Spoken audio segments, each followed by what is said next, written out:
you said, I disagreed with the President Obama, his decision to surge in Iraq, as I did with President Bush on the surge in Iraq. Do you stand by those comments, Senator Hagel? Well, Senator, I stand by them because I made them. And were you right? Were you correct in your assessment? Well, I would defer to the judgment of history to sort that out. But the committee deserves your judgment as to whether you were right or wrong about the surge. I'll explain why I made those comments. And I want to know if you were right or wrong. That's a direct question. I expect a direct answer. The surge assisted in the objective, but if we review the record a little bit. Will you please answer the question? Were you correct or incorrect when you said that the surge would be the most dangerous foreign policy blunder in this country since Vietnam? Were you correct or incorrect? Yes or no? My reference to the surge being the most dangerous. Senator Hagel, the question is, were you right or wrong?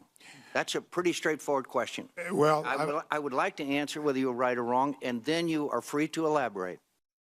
You know who that was asking the questions, right? Right? Answer me! That was Senator John McCain yesterday, jumping all over former Senator Chuck Hagel, a former friend of his, during the Defense Secretary confirmation hearings. That is McCain now, but do you remember the old McCain? Let's go back in the Wayback Machine. McCain the Maverick, everyone's favorite, every Democrat's favorite Republican. In case you forgot, and it's been a while, here's a little reminder. I've been called a maverick. I'm a maverick.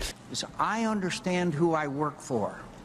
I don't work for a party. I voted against the tax cut. I voted against it because I didn't think there was sufficient relief for working Americans. I have opposed the president on spending, on climate change, on torture of prisoners, on Guantanamo Bay, on the way that the Iraq War was conducted. I have a long record, and the American people know me very well. And that is independent and a maverick of the Senate.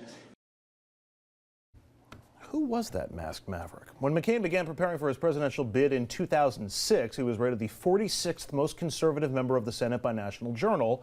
By 2010, he was tied for first as the Senate's most conservative member. For 2011, the most recent year such ratings are available, he came in 16th.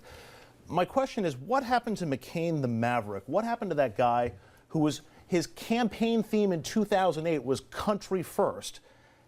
I get the feeling he's just reflexively opposing President Obama here. Ryan, I want to start with you on this because you actually worked for the McCain campaign back in 2000. Yeah. The softer, gentler John McCain. The hipper John McCain. No, my very first campaign, I was a Maryland State Youth Coordinator for John McCain in 2000, and I really liked him because he wasn't overtly partisan. He seemed really smart. He was really in touch, and he was willing to push back on extremes from both parties. And you know, that McCain is long gone. You were showing clips from 08. You could go back to 2000 and find an even more moderate John McCain.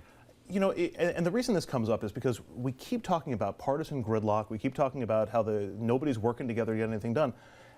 If John McCain wanted to put country first, Freudian slip. If John McCain wanted to put country first, he could lead the way and start bridging some of the divides that we see in the halls of power right now. Dominic, you're looking at me like I'm nuts.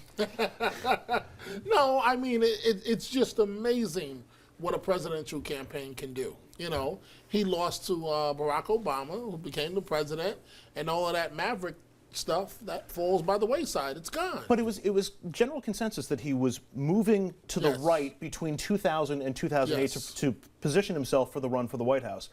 He lost. He's probably not running for the White House again.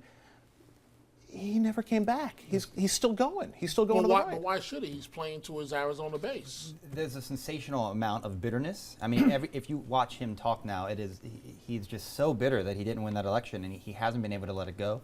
And you know, one thing I think he is doing is he's going to lead on immigration reform, which is a really important thing. So let's hope he sticks. Did you guys watch the same hearings I did yesterday? Because that was Hagel's performance was like a Mark Sanchez performance. It was a train wreck. Oh, I agree completely. Okay, and McCain, you could say, okay, he was moderate, now he's becoming more conservative. He's always been conservative when it comes to matters of the military. And in this case, the context of this back and forth was about the surge. Did it work or did it not work? And it is a yes or no answer. It did work. It's not a yes or no answer. Yes, it is. Did it work? We don't really know if it worked or not. Iraq is stable right now. Did it work? Iraq is they have free elections. not so Is it as, freewheeling. is it as violent as it was in 2007? These are all yes answers, gentlemen. Yes or no, gentlemen? Yes or no? It's actually Okay. more violent than it was Exactly. before the war. So, right. So what John McCain has shown us is that he was actually hasn't learned his lessons from the Iraq War bill. The correct vote on the Iraq War was no.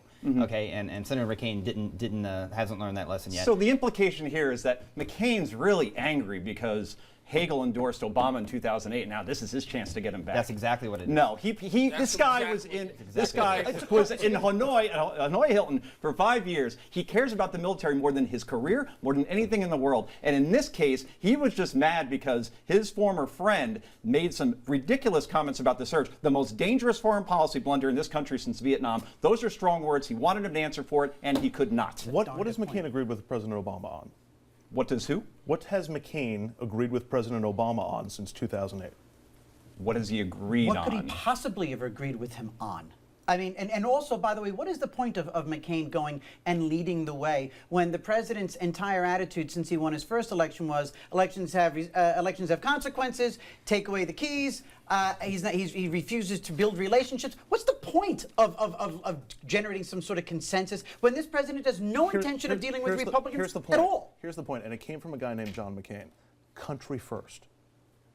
Country first, as opposed to party. Again, what's the point? Country first. He could go and he could deliver cookies to the White House every single day on his bike. Okay, Obama is not going to bring in the Republicans on anything. Oh, I think if you brought cookies. We're going to take a quick break. When we come back, Super Bowl Sunday is coming up. It's brother versus brother or cookie versus cookie. We're going to break down the major storylines of this year's Super Bowl. Even place a few bets here at the table. Hope the authorities aren't watching. Stay with us. We'll be right back.